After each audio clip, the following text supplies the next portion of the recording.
กราบสบายดีบาโฮนาก็อยู่วัดหัวกระบือเด้อมาตอนนี้กับบาโฮนาก็มาเกือบปลาเห็นบ่พี่น้องปลาทางหลังบาโฮนาเด้อ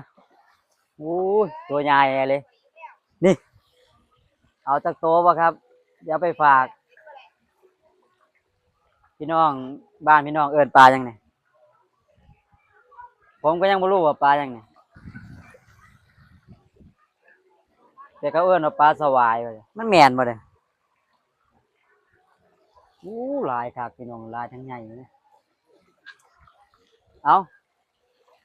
ถ้าผมลงไปนี่มันสิเหลือบ่เนี่ยคงบ่เหลือแล้วเนาะ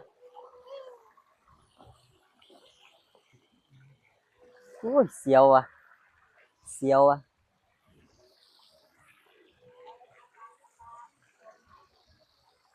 คนที่ว่าโอ้อยู่พูนเด้อเดี๋ยวเลี้ยงปลาไหมได้เลี้ยงปลา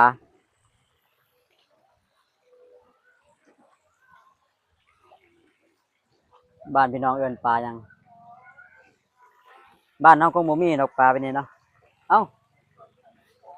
เฮ้ยตัวเผือกก็มีวะปลาเผือกก็มีวะปลาดอนพี่น้องปลาดอน